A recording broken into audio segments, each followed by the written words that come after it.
What's up, everybody? King Triple C here, the Olympic champ, the flyweight champ, and the bantamweight champion of the world. Anyhow, you guys stay tuned, and you guys don't forget to hit up Artem MMA Analysis on YouTube. Because if you don't, you guys can all do me a favor and bend the knee to King Triple C. Alright guys, Artem MMA Analysis here with another video. I've got some picks for the upcoming UFC fight night, which is unfortunately not going to be that fun, but we've got Ariane Carnelossi versus Istela Nunes to start off the night. I have Ariane Carnelossi. Ariane is super strong, she's got great wrestling and she's got great grappling. She looks to take down and ground and pound her opponents to a TKO or a decision. On the other hand, Istela Nunes will have the advantage on the feet.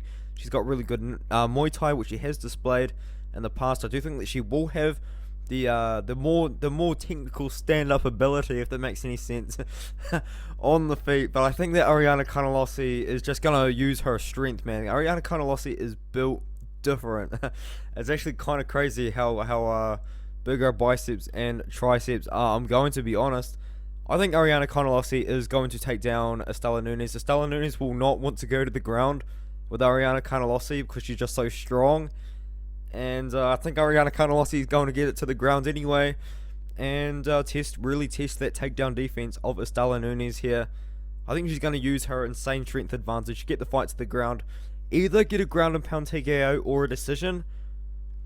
I'm more on the KO TKO side. I think that we could actually see a ground and pound TKO on the Carnelossi side. A lot of people picking decision, a lot of people picking Carnelossi.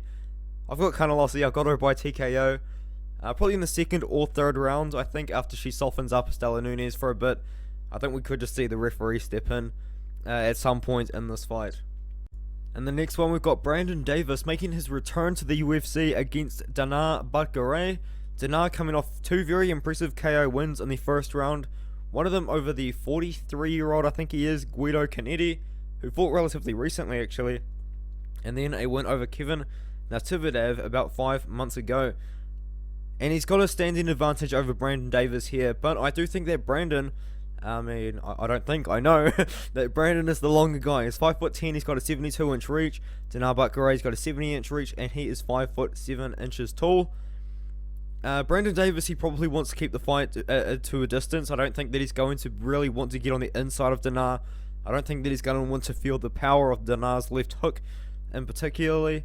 And to talk about Brandon, he's pretty decent. He's got a split decision loss to Giga Chikadze, which, I mean, in hindsight, doesn't really look that bad. And he has previously been in the UFC, and he holds a win over Randy Costa in the initial UFC run. And after a couple of poor performances, he got let go. He fought around the regional scene a little bit, and after a win streak, he's coming back, man. He's coming back to fight Danaa.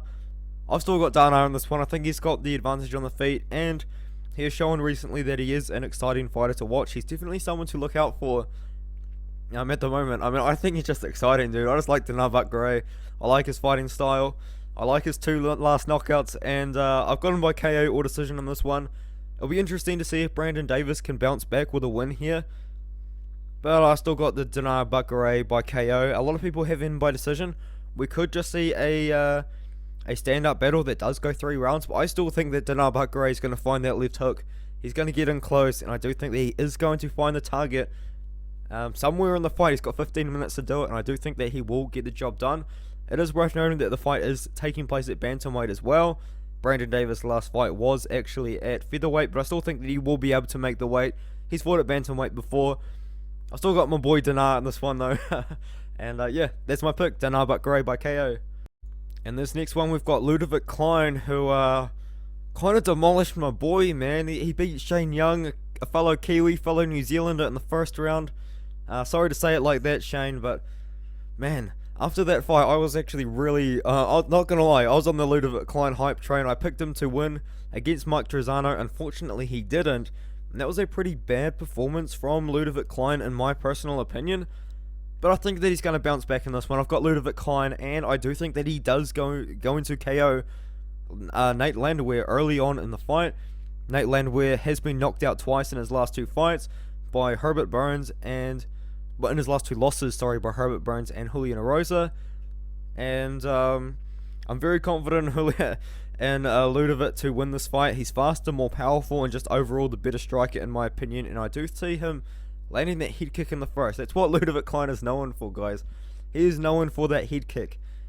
And he's got a lot of KO wins. A lot of those KO wins coming by head kick. If you look, he's got one there. He's got one there. He's got one there, and he's got one there. So I think he's going to find that head kick, and I think he's going to find it pretty early on. I think Nate Landwehr's probably going to come in, and Ludovit Klein's going to catch him. And I've got Ludovit Klein by KO, and so does pretty much everyone else. I think that Nate Landwehr, I mean, the last 2 losses by KO is really not the best look, in my opinion. He does have a win over Darren Elkins, which surprisingly hasn't aged that badly. I mean, Darren Elkins is on a bit of a winning streak at the moment. And yeah, man, I just got Ludovit Klein. I do think that he will get the job done in this fight.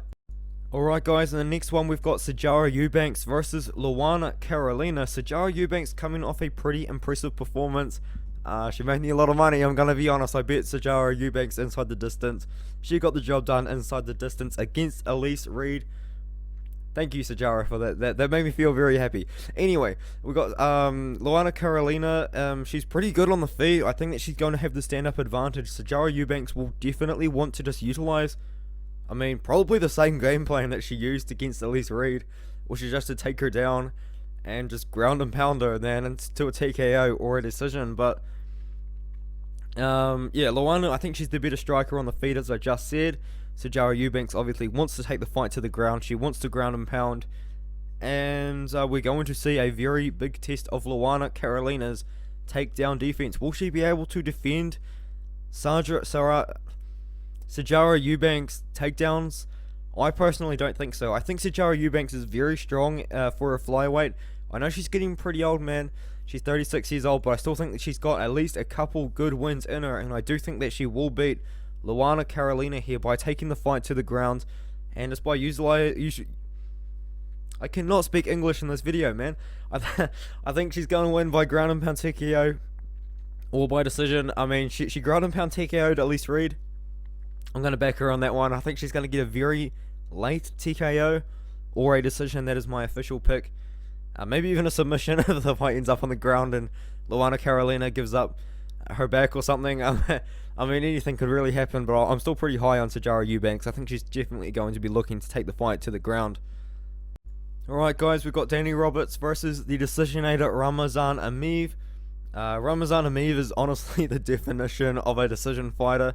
His last 6 wins have come by decision, and he lost by decision in his last loss. And he uses both of his striking and his wrestling to just outpoint his opponents when he gets it to the ground. He doesn't really do anything. He kind of just uses the control time to win a decision. I mean, that's it, really. That's Ramazan Emeev's game plan. Danny Roberts, on the other hand, he's got the height and reach advantage. He's definitely going to be trying to knock out Ramazan Emeev here. I don't think he's going to want to be taken down, but I think he's still going to get taken down anyway. I do think that Ramazan Emeev will get the job done by a decision. I just don't see Ramazan Emeev finishing anybody anytime soon. Danny Roberts is coming off a KO win to Azelim Imadeev and a KO win about 3.5 years ago to Oliver Enkamp. He's got the height advantage, he's got the reach advantage. Ramazan Emeev, you know, a bit shorter, a bit stockier, but he's going to have the strength to use his wrestling. I mean, he is coming out of Dagestan, and I think, he's going to want to strike for a little bit, but I don't think he's going to want to strike for 5 minutes. Of the rounds, and I think he's definitely going to be looking for takedowns on Danny Roberts. I think he's going to find them, and I think that he's just going to get a decision in a relatively not so exciting fight. I'm going to be honest, I really don't think that this is going to be that good, and just because Ramazan Emeev's style is just, it's not it, man. I mean, like, if you need to go to the grocery shop and buy some chips, buy some drink, or maybe you just really need to shit, this is probably the fight to do it. Yeah, that's really it, man. Alright, boys, now we've got the opposite of a decision fighter. We've got Bruno Silva. He's got 20 wins, 17 of them coming by knockout, which is pretty insane, man. That's a crazy stat to have. And his last win was against Wellington Turman. I know that the UFC have been posting that win quite a bit, actually, on their Instagram page, trying to hype up Bruno Silva here before the fight, because that KO was pretty impressive, I'm gonna be honest. He beat him up pretty bad. But what was so scary about that fight, though, is he got taken down pretty easily by Wellington Turman. Yes, he was able to get back up, but he was still taken down pretty easily in that first round. Maybe Andrew Sanchez is going to try and just use his wrestling, try and use his ground game to take this fight to the ground as soon as he can, because Bruno Silva will be trying to take his head off. Honestly, that is definitely what Andrew Sanchez probably is going to want to do. And, no, I still got Bruno Silva by KO, though. What I've got in my notes here is pretty much just what I said. Andrew Sanchez could be looking to escape the striking game by looking for a takedown, as Wellington Turman was easily able to take down Bruno Silva. I'm still pretty confident in Sanchez to win by KO. Andrew Sanchez does not want to strike with Bruno Silva. Pretty much just what I said there. I mean, Andrew Sanchez, he's got some pretty good wins. Marc-André Barriault was a pretty good win. He lost to Marvin Vettori, which hasn't really aged too badly. I think Marvin Vettori is going to get his lights knocked out by Paulo Costa in I think only next week. Actually, it's going to be good. He's got a win over Wellington Turman himself, who to be fair, he's showing a pretty bad chin, I'm going to be honest. And then he lost. He got the old chicken dance going against Makhmud Muradov, which that's not a bad loss, man. Makhmud Muradov was like a 15-fight win streak before he lost to Gerald Meerschaert, and everyone was picking Makhmud Muradov. I picked Makhmud Muradov. I had Makhmud Muradov inside the distance in a parlay. Man, that guy disappointed me. But I've got Silva by KO. I think he does get the job done in this one. And yeah, I'll see you guys in the next one.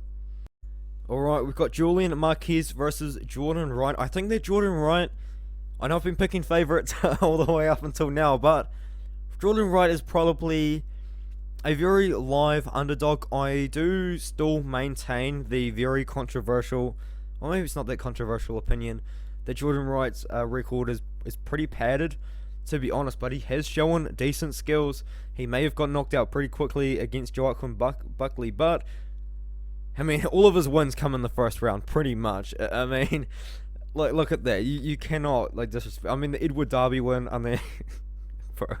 Anyway, yeah, dude, he's got some good wins. He's got a win over EK Villanueva. I don't really think that's the worst win.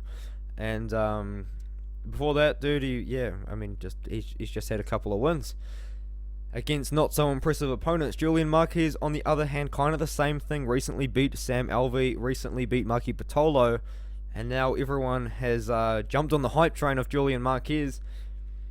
And I don't know what hype train I want to jump on. Do I want to jump on the Jordan Wright hype train, or do I want to jump on the Julian Wright hype train? What do my notes have? Wright is going to have better technique in the stand-up, and to win he will need to avoid the big shots that Julian Marquez is going to be bringing to him as he moves forward. I'm flip-flopping on my picks, guys. It's not good. I'm still going to go with Julian Marquez. I think he gets the job done inside the distance. Submission or KO. I think this is going to be a really good fight. I know I just disrespected the shit out of Jordan Wright. If he sees this, he's probably going to hate me. I understand. And yeah, I've got Julian Marquez. I think he's gonna get the job done on this one. I think Julian Marquez probably doesn't really want to stand with Jordan Wright for the first round. To be honest, I mean, I wouldn't want to stand with Jordan Wright for a minute. He would knock my lights out. So yeah, I think that we're gonna see Julian Marquez really put on a lot of pressure. I think he's gonna move forward on Jordan Wright, maybe try and clinch up, maybe even try to get the fight to the ground. And I mean, maybe he's gonna build on that submission streak that he's built up in his last two fights. So we'll see what's going to happen here. I've got Julian Marquez, but I think the fight is pretty close. I wouldn't put Julian Marquez as a minus 200 favorite, to be honest. But man, we've got the same height but very different reaches. We'll see what happens, man. This is going to be a great fight anyway. Alright, we've got a fight that I'm really looking forward to, and it is because of one person in particular, Manon Fiorot, the beast. She is a beast, man. Like, Manon Fiorot has power in that 125 division. I think that she can definitely build her way up in this division. I think that I can see her becoming a top 10, maybe even a top 5 fighter at one point in her career. She is obviously got that bit of a hype train behind her. I'm on that hype train, dude. She's on a 5-fight finishing streak, all by KO. She KO'd Tabitha Ritchie in the second round. She KO'd Victoria Leonardo in the second round, and I think that she's probably gonna KO Mayra Bueno Silva within the distance. I don't know if it's going to be the first, second, or third, but she's going to get the job done, in my personal opinion. Manon Fiorot, yeah, she's just got power in her hands. Mayra Bueno Silva is pretty good as well. Not going to lie, she does have a little bit of a ground game, and she will definitely be wanting to go to the ground with Manon Fiorot. But will Manon Fiorot connect with a big shot before that happens? I mean, maybe, but yeah, Mayra Bueno Silva wants to take this fight to the ground, but I've still got Manon Fiorot by KO, and then I'm on the hype train of Manon Fiorot. If you can't already tell, I've said her name at least 27 times, and yeah, everyone's picking her. I that's a very skewed pick. Wow, I did not expect 93% picking Manon Fiorot. But yeah, man, I'm gonna agree, dude. She's gonna get the job done. I think she's gonna get the job done inside the distance. Mayra Bueno Silva, she's going to want to take down Manon Fiorot for sure. But yeah, I've got to back Manon Fiorot. Did I set a new record for the amount of times that Manon Fiorot has been said in 2 minutes? Continue watching to find out. We've got the featured fight of the night. We've got Jim Miller, a man with like 37 fights in the UFC or something absolutely insane like that. He's the favourite over the debuting Erick Gonzalez, who actually fought relatively recently, 2 months ago, over at Lights Out against a 5-3 opponent. For that, he's got a win over 7-5 opponents. So the guys that he's been beating, 4-1's not too bad, but he hasn't really been beating the best guys in the world. And speaking of the best guys in the world, Jim Miller has been in there with them. My guy is 38 years old, but he has fought 37 times inside the UFC. He's fought Thiago Alves, he's fought Dustin Poirier, he's fought Joe Lauzon, Diego Sanchez, Michael Chiesa, Beneil Dariush, Donald Cerrone, and Joe Lauzon again. He's fought Nate Diaz as well, Melvin Gillard, Benson Henderson. Like dude, the list just keeps increasing and going on. Who has Jim Miller not fought? That was Gray Maynard. Oh, mate. Matt Wyman. Man, he fought Chris Ligori twice in a row. Fair enough. And yeah, man, like this guy, man, he was fighting in the UFC since 2008. He's been signed to the UFC for 13 years, and now he's fighting a guy who has been fighting in the UFC for 0 years. I mean, I could be really stupid, and maybe he's fought in the UFC before, but I don't think he has. He hasn't. Yeah, I'm pretty confident in Jim Miller to get this job done. I know that he's got pretty much the most submission wins in the UFC. Maybe not, something like that anyway. I think he's going to find a submission over Erick Gonzalez here. I think he's going to take him down. I think he is going to find a submission here. Gonzalez is pretty good, but I just don't think that he's as good as Jim Miller. I think that the UFC really wants Jim Miller to get 40 fights in the UFC. They've brought this guy in, Erick Gonzalez, from I forgot the name, Combat Americas. And dude, like, no disrespect to Erick Gonzalez, I mean, this is an opportunity of a lifetime. He's fighting Jim Miller in the featured bout of a fight night. I mean, that's pretty insane, man. And if he does beat Jim Miller, he's going to get a pretty decent boost of stock. I know Jim Miller's not the same fighter he was in 2010 when he was starting out, but I mean, the guys that he's losing to are pretty high level. Vince Pichel, another veteran of the game, who recently beat Austin Hubbard. He's got a win over Roosevelt Roberts by submission. Unfortunately, Roosevelt got cut from the UFC. I don't know about that one, man. Lost to Scott Holtzman. He beat Clay Buguida only a couple of years ago as well, but I've got to go with Erick. No, sorry. I'm going with Jim Miller by submission. Far out, man. Alright, we've got Andrei Arlovski versus Carlos Felipe. Carlos Felipe, only 26 years old, fighting the 42-year-old Andrei Arlovski, which is pretty crazy, man. That age difference is insane. Andrei Arlovski, obviously, very well known, very well respected fighter, former UFC champion, and he fought my boy Tim Silva a few times. And if you guys don't know, Tim Silva has an intro on my channel. I've used it a few times. I'll probably use the Henry Cejudo intro for this one, but I mean that doesn't matter. Carlos Felipe, he's coming off a win that it's not really the best. He's coming off a split decision win over Jake Collier. If you guys don't know who Jake Collier is, he's a middleweight that ate a lot of food and pretty much became a heavyweight because of that. He won a split decision over Justin Tafa. Not gonna lie, I thought Justin Tafa won that fight, but I'm super biased, so you can't really take that opinion too seriously. He's got the win over Jorgen De Castro. He lost to Sergey Spivak, which some people would say is a bad loss. I definitely don't think that is a bad loss. I actually rate Sergey Spivak relatively highly. I know he just got knocked out by Tom Aspinall, but Sergey Spivak is still a young up-and-coming dude. And before that, he was knocking guys out over at the regional scene.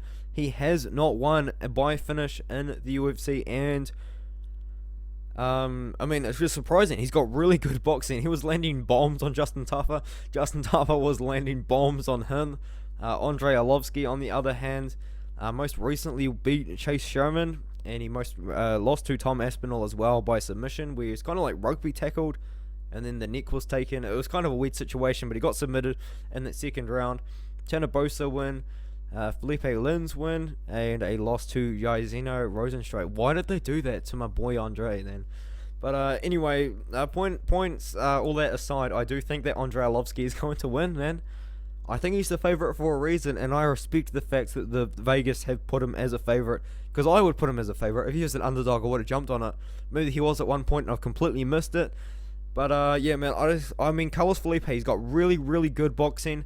It'll be very interesting to see if Andrei Arlovsky is going to test his ground game, maybe even test a takedown defense in some sort of way.